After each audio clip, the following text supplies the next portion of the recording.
Welcome students. In today's class, we shall be studying about how a peptide linkage or a peptide bond is formed. So now let us first of all know what is a peptide bond. A peptide bond is an amide bond. It is an amide bond. See here. It is an amide bond. Means it is an amide linkage.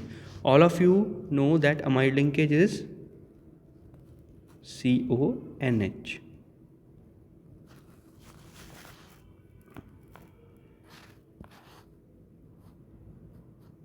It forms between a carboxyl group of one amino acid and the amino group of next amino acid.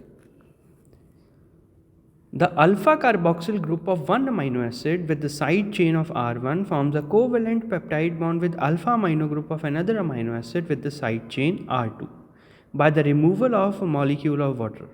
The result is a dipeptide, that is, two amino acids linked by one peptide bond. Now just see this example here.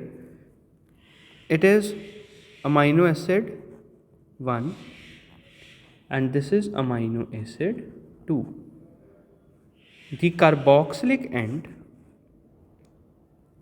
see the carboxylic end of one amino acid is linked to the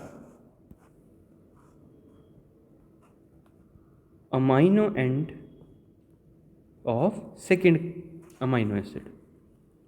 Now by removal of a water molecule, see this water is represented here, a peptide linkage is formed. A peptide bond is formed between two amino acid and this is known as a dipeptide. Now what are the functions of a peptide bond?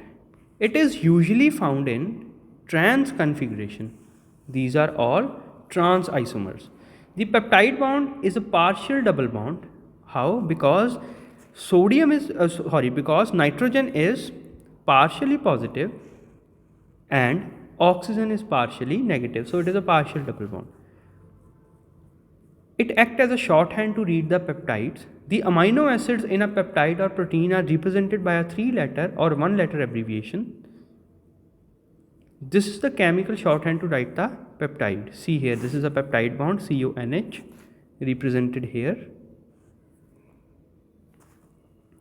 Partial double bond character due to positive charge on nitrogen and a partial negative charge on oxygen. These are rigid and planar, always occur in trans configuration and have an uncharged but polar character. So now let us understand how a peptide bond is formed, formation of a dipeptide. So the dipeptide can then form a second peptide bond with a third amino acid with the side chain of R3 to give a tripeptide.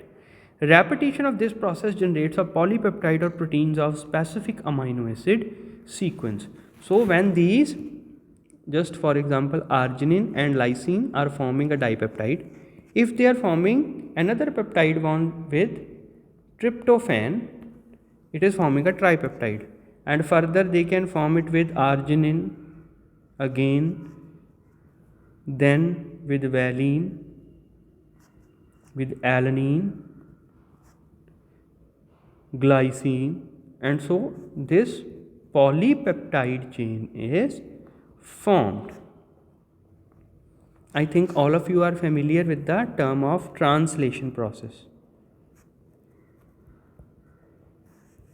where messenger RNA and transfer RNA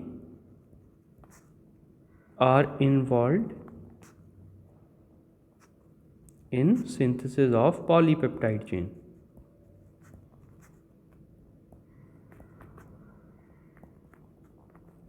And where they are located in the ribosomal subunits. This process occurs in ribosomes. So how these peptides are named? A dipeptide is named with a YL ending for the N-terminal amino acid, that means aryl. The full amino acid name of the free carboxylic group at the C-terminal end. Now just see, glycine and alanine are forming a dipeptide, so the name will be given as glycylalanine. Glycylalanine, see, aryl ending for the N-terminal amino acid and full name of the carboxylic end. So it is glycylalanine.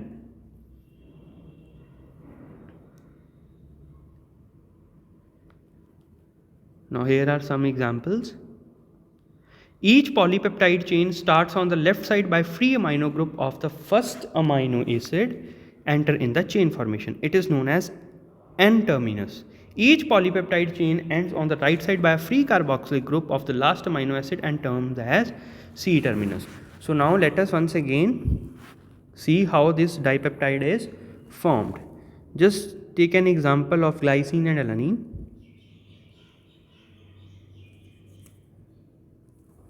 See here, the same example is discussed of glycine and alanine. Now let us draw the structure of glycine.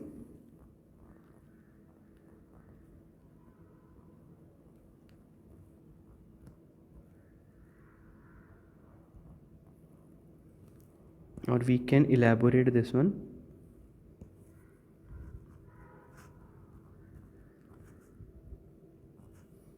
On addition with one alanine molecule,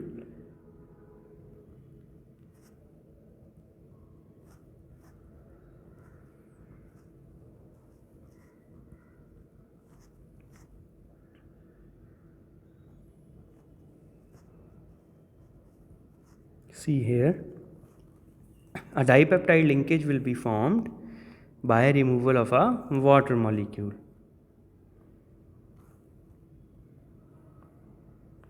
See, from here a water molecule will be removed and it will form a dipeptide linkage. Now let us draw the structure of glycylalanine.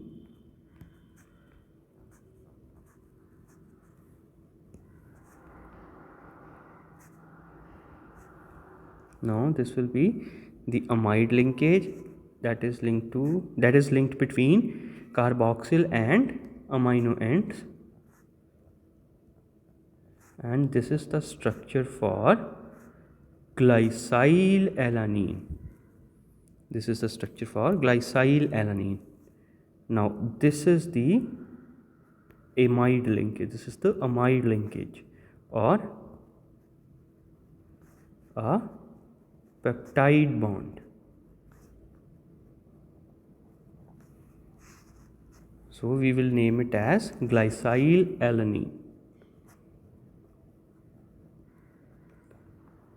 So I hope students the formation of a dipeptide linkage is clear to you, and just by following the same method a polypeptide chain is formed. From a dipeptide a tripeptide is formed and the further linkages lead to formation of a polypeptide chain.